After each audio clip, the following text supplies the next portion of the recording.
Bonjour, ici Piero San Giorgio. Alors, petite immersion dans mon univers où en fait j'écris mes livres. J'ai pensé que j'allais vous montrer un petit peu quel était mon processus d'écriture pour mes livres. Alors, nous sommes ici dans l'appartement que je loue, ici à Genève. Comme vous le savez, je partage mon temps entre ma ferme, ma base autonome durable, et puis ici à Genève où je suis une grosse moitié de mon temps parce que effectivement ma femme travaille ici et puis mes enfants vont ici à l'école.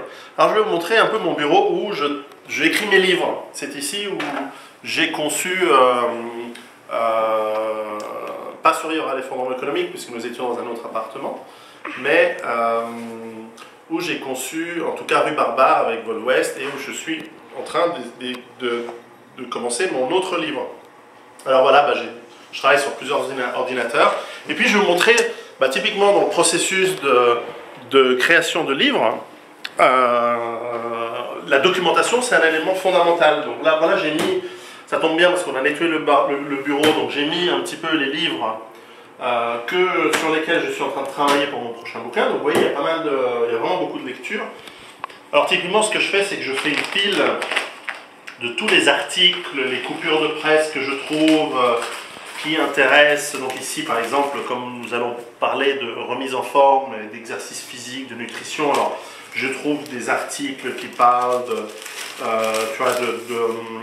malbouffe, de nourriture, de toutes sortes de préparations physiques, etc. Donc chaque fois que je trouve des articles, etc., je les découpe, je les ramasse, je les lis, je les annote, etc. J'ai toujours avec moi un carnet dans lequel je note tout ce qui... le plan du livre, des parties qui vont me servir pour faire tout ça.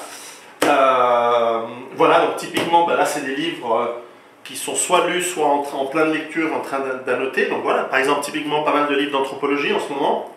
Donc là, je suis en train de lire tous les livres de Yves Coppens, des livres sur la génétique, sur comment ça fonctionne, des livres sur le comportement, des livres sur, par exemple, aussi des livres de remise en forme qui existent déjà, donc ça ils sont excellents.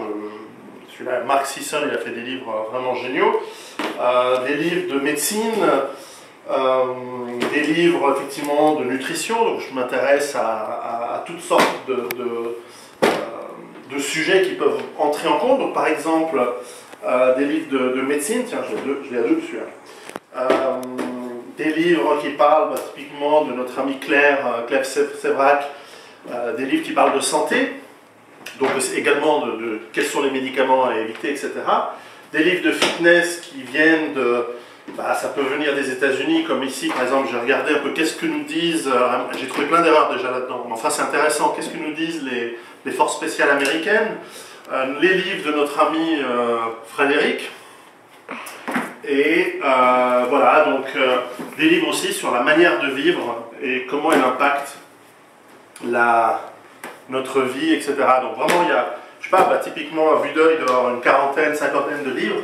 Et ça, c'est vraiment la base sur laquelle je me base pour trouver les informations que j'essaye de combiner. Il y a des choses excellentes dans chacun. Et donc, une grande partie de tout écrivain, c'est aussi, lorsqu'on fait des essais, c'est aussi de, comment dire, collecter et simplifier l'information afin de la rendre prédigérée et surtout de la rendre synthétique et de laquelle nous pouvons éventuellement découvrir quelque chose de nouveau.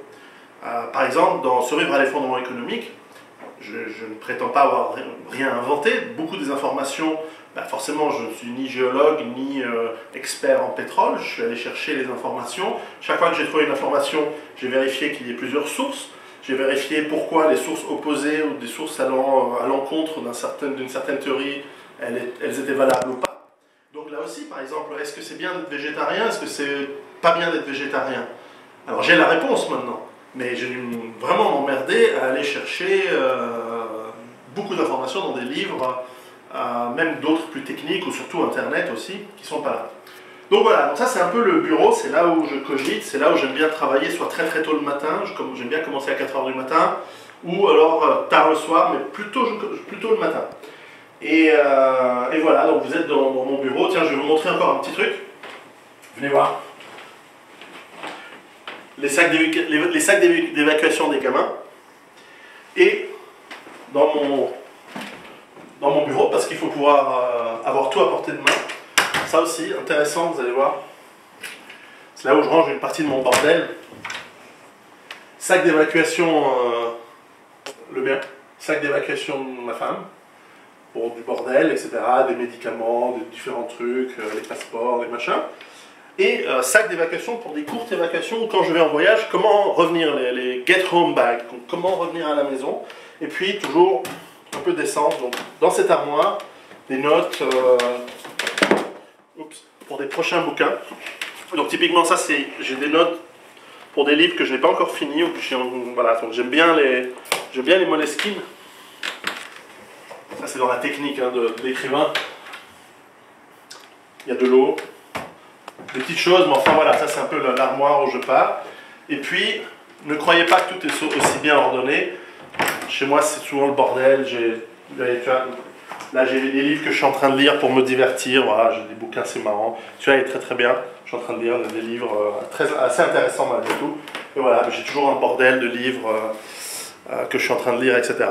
Donc voilà, je voulais vous faire un petit topo là-dessus. Donc vous avez vu un petit peu comment l'écrivain cogite et écrit.